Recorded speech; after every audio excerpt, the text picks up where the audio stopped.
دوستو قوم بنی اسرائیل کے اکثر لوگ اس بچڑے کی منہ سے آواز سن کر اس پر ایمان لے آئے اور سجدہ بھی کیا اور وہ پھر اسی کو ہی پوجنے لگ گئے۔ اور 12 لوگ ایسے تھے جو ایمان کامل رکھتے تھے، انہوں نے اس گاؤ سالہ کو سجدہ نہ کیا بلکہ کوہکاف کی طرف نکل گئے اور وہیں اللہ تعالیٰ کی عبادت کرتے رہے۔ اللہ تعالیٰ نے انہیں ہر قسم کی نعمتوں سے سرفراز کیا۔ دوستو ایک دوسری روایت میں ہے کہ جب نبی پاک صلی اللہ علیہ وآلہ وسلم معراج پر جا رہے تھے تو انہوں نے دیکھا کہ ایک شعلہ نور زمین سے لے کر ساق عرش تک چمکتا ہے۔ آپ صلی اللہ علیہ وآلہ وسلم نے حضرت جبرائیل علیہ السلام سے پوچھا کہ یہ کس کا نور ہے؟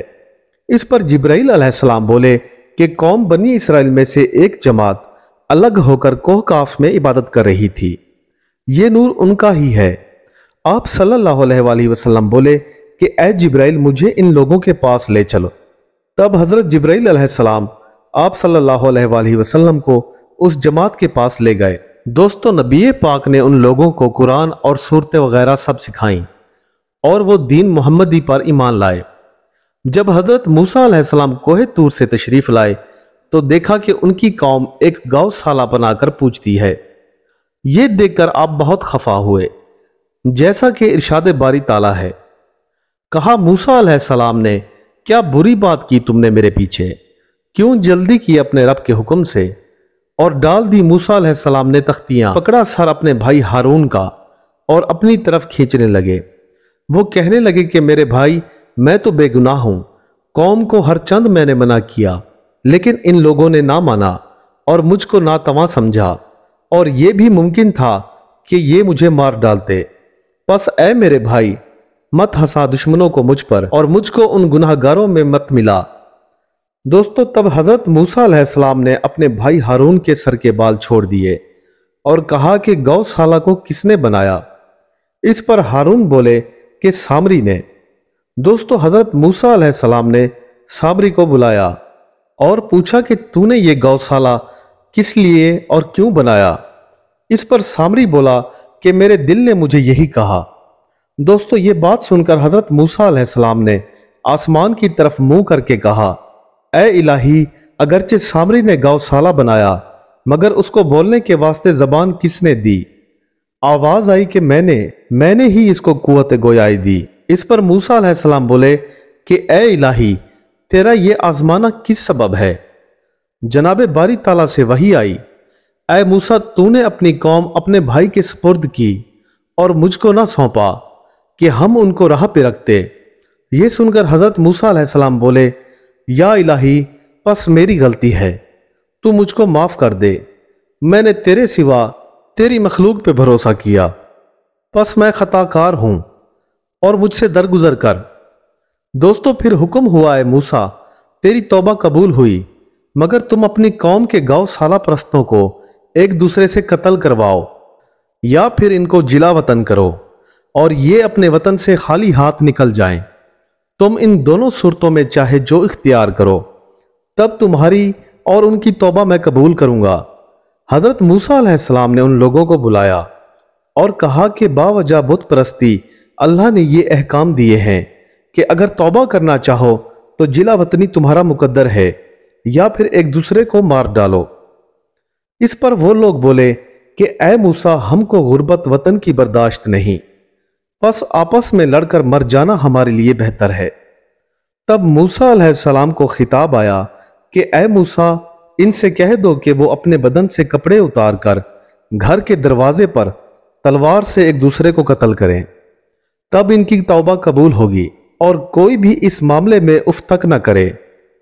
دوستو تب صبح کے وقت تمام گاؤ سالہ پرست برہنہ تلوار لیے باپ بیٹے کو، بیٹا باپ کو اور بھائی بھائی کو اپنے آپ مار کر قتل ہو گئے۔ حضرت موسیٰ علیہ السلام نے اپنے سر کو برہنہ کیا، کہا موسیٰ علیہ السلام نے میرے رب مجھ کو معاف کر دے اور میرے بھائی کو اور ہم کو داخل کر اپنی رحمت میں، اور تو ہے سب سے زیادہ رحم والا۔ دوستو اس پر ندا آئی اے موسیٰ تمہاری دعا اور ان کی توبہ قبول ہوئی۔ حضرت موسیٰ علیہ السلام نے بنی اسرائیل کے لوگوں سے کہا کہ اللہ تعالیٰ نے تمہارے واسطے توریت کو اتارا ہے، اس کو اپنے گھروں میں رکھو اور پڑھو۔ وہ لوگ بولے کہ اے موسیٰ یہ کام ہرگز ہم سے نہ ہوگا، اور اگر ہم پڑھیں گے تو اس پر عمل نہ کریں گے، اور اگر عمل کریں گے تو اس کو پڑھنا ہمارے بس میں نہیں۔ پس حضرت جبرائیل علیہ السلام اللہ کے حکم سے ایک پہاڑ مثل ابر کے ان کے سروں پر لا رکھا۔ موسیٰ علیہ السلام بولے کہ اے قوم بنی اسرائیل، تمہارے سر پر عذاب الہی آ پہنچا ہے، ذرا نظر اوپر کرو۔ جب ان لوگوں نے اوپر دیکھا تو ڈر گئے۔ بعضے لوگ تو ایمان لے آئے، اور جو لوگ منکر تھے گو سالہ پرستی میں رہے۔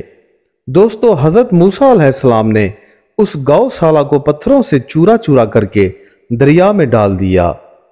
دوستو، جو بھی اس دریا سے پانی پیتا تو اس کا رنگ سیاہ ہو جاتا اور وہ کفر کی حالت میں مرتا، کیونکہ گو سالہ کی محبت نے ان کے دلوں پر مہر لگا دی تھی۔ دوستو، بعض روایات میں سامری کے بارے میں یہ بھی لکھا گیا ہے کہ جن دنوں فرعون مصر کے تمام لڑکوں کو قتل کروا دیتا تھا، سامری انہی دنوں پیدا ہوا، اور اس کی ماں نے فرعون کے ڈر سے اسے غار میں چھپا دیا تھا۔ وہاں اس کی حفاظت اور دیکھ بھال کرنے والا کوئی نہ تھا۔ پس اللہ تعالیٰ نے جبرائیل علیہ السلام کو اس کی پرورش کے واسطے بھیجا۔ آپ علیہ السلام آتے اور اسے دودھ اور شہد چٹا دیتے، اور اسی طرح وہ بڑا ہوا۔ واللہ عالم ان میں سے کون سی روایت درست ہے، یہ تو اللہ پاک ہی جانتے ہیں۔